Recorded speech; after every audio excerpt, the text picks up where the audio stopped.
E aí galerinha, beleza? Vamos para mais uma aula de geografia. Gente, hoje a gente vai falar sobre fatores climáticos, beleza? Pessoal, antes da gente entrar de fato no assunto, vamos dar aquela bela resumida, certo? No conteúdo da aula anterior, porque vai ser necessário para a gente entender essa. Vocês com certeza já viram esse mapa que eu coloquei no último vídeo, né? Na última aula. Deixar aqui o card, beleza? Para aqueles que não assistiram ou quiserem recapitular o assunto melhor, possam assistir o vídeo depois, beleza? Na última aula a gente viu os tipos de clima que existem no mundo, né? Temos 10 tipos principais de clima: tropical, semiárido, desértico, equatorial, frio, polar, etc.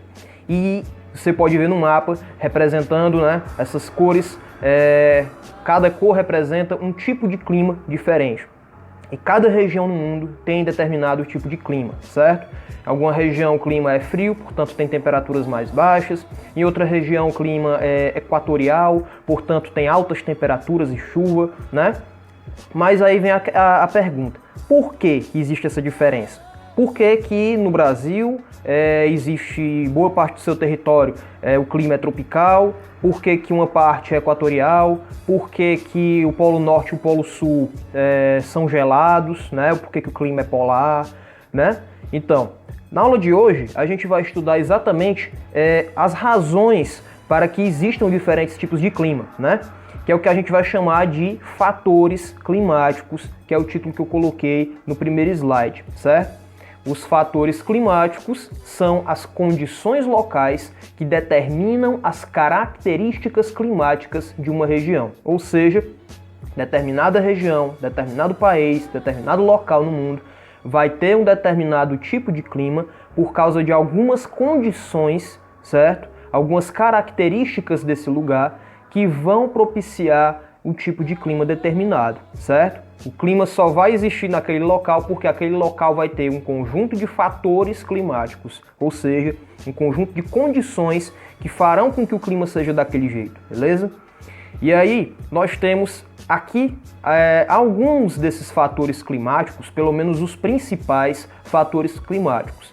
Temos a latitude, a altitude, a maritimidade e continentalidade, as correntes marítimas, as massas de ar, o relevo e a vegetação, beleza? Esses são os principais fatores climáticos, ou seja, são essas palavrinhas aqui nessas colunas que são as condições favoráveis à ocorrência de determinado tipo de clima. E aí a gente vai ver, resumidamente, cada um desses fatores climáticos. Em primeiro lugar, a latitude. Quanto mais próximo da linha do Equador, maior a temperatura. Por quê? É o que você está vendo na imagem acima. Você vê o Sol e vê a Terra, né? A linha do Equador é a linha que corta o planeta Terra ao meio, certo? E aí você repara que o Sol, a radiação solar, os raios de Sol, eles atingem com maior intensidade exatamente a zona próxima à linha do Equador, certo? Enquanto os polos, né, eu vou sair aqui do meio um pouquinho para vocês verem melhor, enquanto ele mais longe da linha do Equador, certo? Tanto a norte quanto a sul, os raios solares eles não pegam com tanta intensidade, certo? Você vai ver que a seta vermelha, né, representa exatamente o meio ali no Equador. E aí tem os trópicos, que ele vai pegar ali na cor laranja, aí a seta vai ficando amarelo até ficar branca, né? Essa seta ela está indicando a temperatura, né? Quanto mais vermelha, mais quente, é isso que a seta está querendo dizer. Então tá aqui o planeta Terra e tá aqui o Sol. O raio solar bate com mais intensidade perto do Equador. E aí, quanto mais longe do Equador, mais frio, beleza?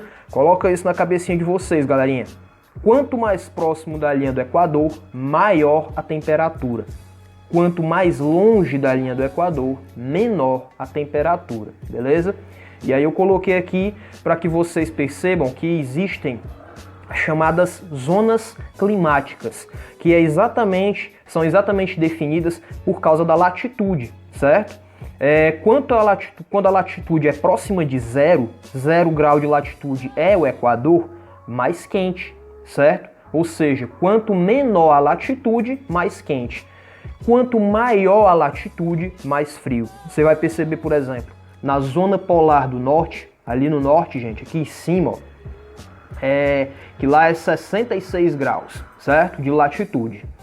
E o Equador, ali que é onde está na zona tropical, é 0 grau.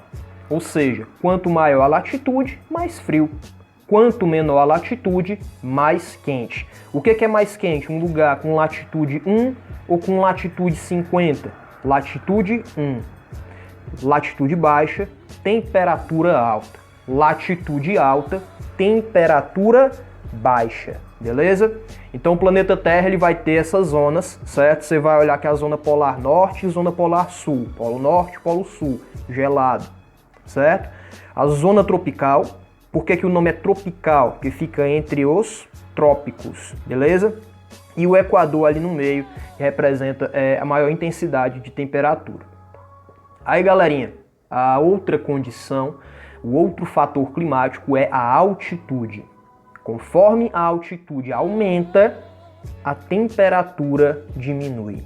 A cada 100 metros de altitude, a temperatura cai aproximadamente 0,6 graus. Ou seja, galerinha, quanto mais alto você sobe, mais calor você perde, beleza?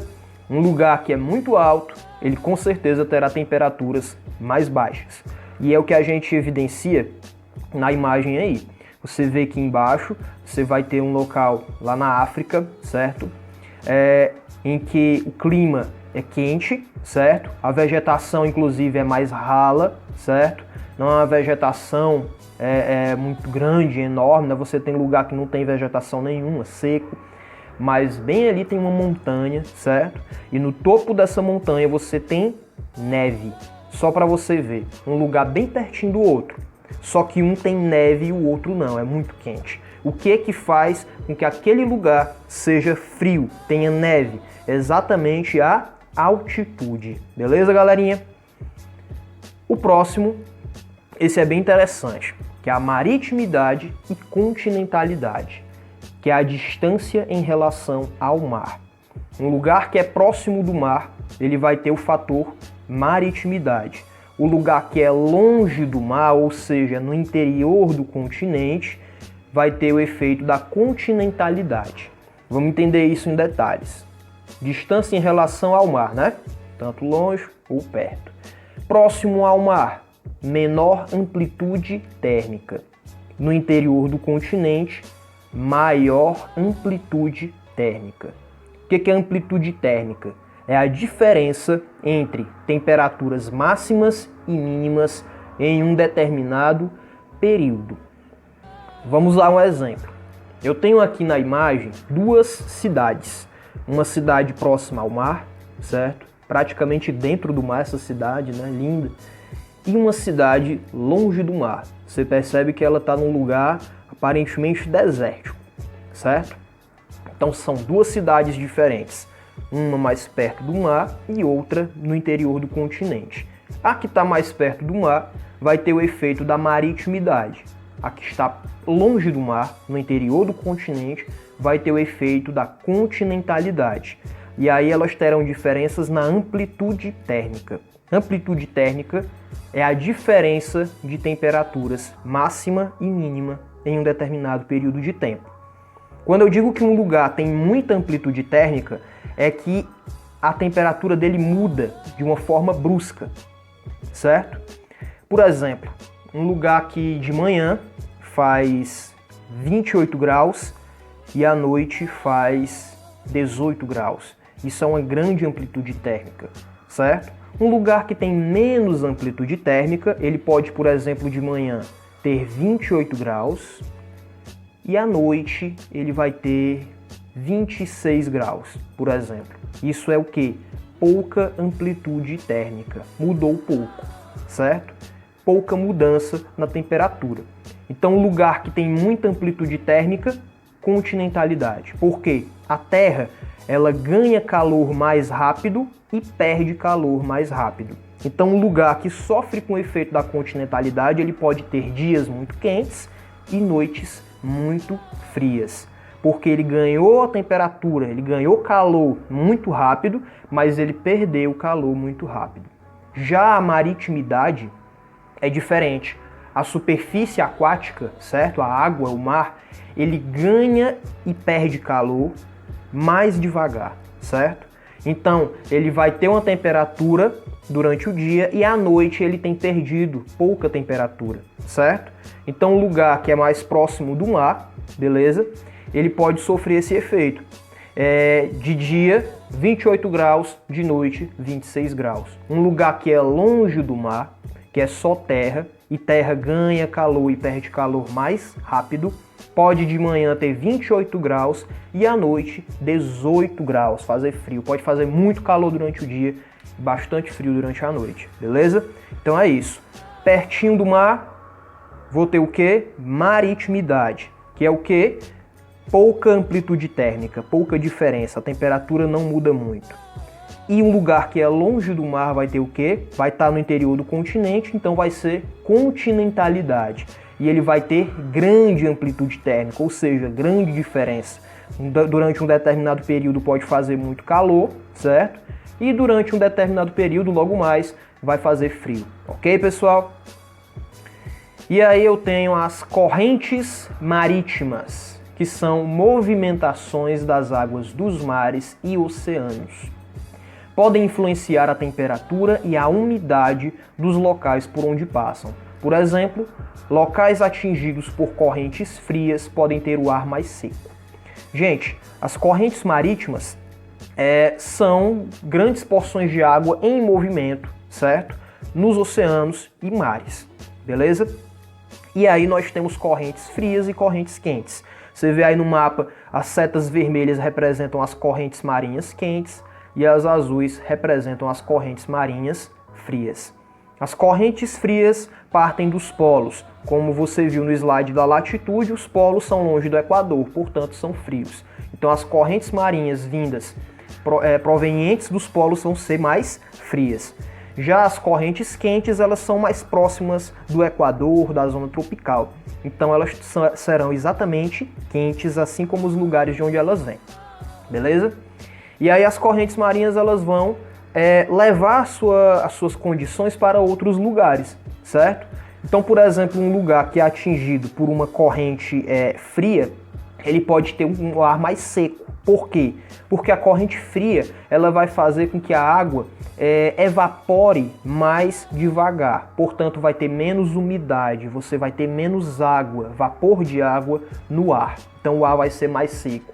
Agora, um lugar que é atingido por uma corrente marítima quente, como ela é quente, as águas vão evaporar com mais facilidade. Então, vai ser um lugar que vai ter mais umidade, certo? O ar vai ter mais vapor de água, beleza? E aí temos as massas de ar, certo? Que é exemplo das correntes marinhas, certo? São grandes porções de uma substância, só que a diferença aí é que é ar, certo? São grandes porções de ar que apresentam características climáticas do local em que se formam, como temperatura e umidade. Então, por exemplo, na floresta amazônica, digamos, que surja uma massa de ar da floresta amazônica, uma grande porção de ar da floresta amazônica.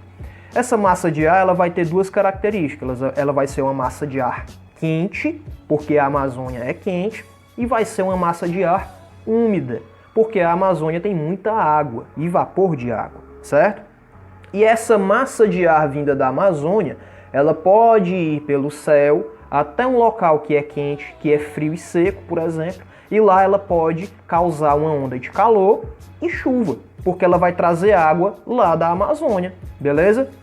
Da mesma forma, um lugar como o deserto, ele pode ter uma massa de ar quente e seca, com pouca umidade, e pode ser transportada através do ar para um lugar que tem características contrárias. E esse lugar pode passar por um período de seca, certo? E com alta da temperatura também, por causa dessa massa de ar, beleza? Então o que acontece muitas vezes? A gente está numa estação do ano que é seca, que não tem chuva, e de repente vem uma chuva do nada. Por que isso acontece?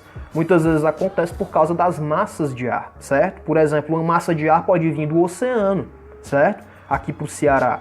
E obviamente Ceará, né, que fica um estado próximo ao litoral, ele vai receber uma massa de ar vinda do oceano, e aí vai ter, mesmo na estação seca, pode ser possível que haja um momento de chuva, exatamente por causa dessa quantidade de ar úmido que vem do oceano, ok? E aí, gente, para finalizarmos aqui, temos outros exemplos, certo? Que é o relevo. Por que o relevo influencia o clima? Porque, por exemplo, o relevo de grandes altitudes, ele pode, por exemplo, barrar massas de ar, correntes de ar, certo? Então ele pode influenciar as temperaturas, a umidade de um local. A vegetação também vai influenciar, porque um lugar que tem muita vegetação, ele também vai ter muita umidade. A temperatura vai ser diferente também por causa da presença da vegetação, beleza? E aí eu tenho a ação humana, certo? O homem, ele também pode modificar o clima, e ele modifica, ele tem modificado, ele já modificou. O planeta Terra, ele passa por uma mudança, o aquecimento global, que é proveniente exatamente da ação do ser humano, certo? Por exemplo, com o desmatamento, com as queimadas, como eu falei no slide anterior, a vegetação ela vai determinar o clima em que ela está presente. Então, se você desmata, você, por exemplo, vai diminuir o regime de chuvas, certo? Você vai mudar a temperatura vai ficar mais quente. A poluição proveniente das chaminés, dos escapamentos do carro, ela não vai apenas poluir o ar, mas ela também vai alterar a temperatura média do planeta, porque está tacando gás carbônico, dióxido de carbono, quer dizer, na atmosfera, e a atmosfera vai ficando cada vez mais quente, beleza? E até mesmo um animal como a vaca, certo? Que é criado, né, pelo homem, né, em grande quantidade, até os gases que os bovinos soltam também contribui para essa mudança climática, por incrível que pareça. Então a gente vive um momento em que a gente tem que repensar toda a nossa forma de vida, porque com essa mudança de clima, isso pode se tornar um problema para a gente, voltar para a gente, não é verdade? Então é isso, galerinha. Eu finalizo essa aula. Espero que vocês tenham curtido. Valeu!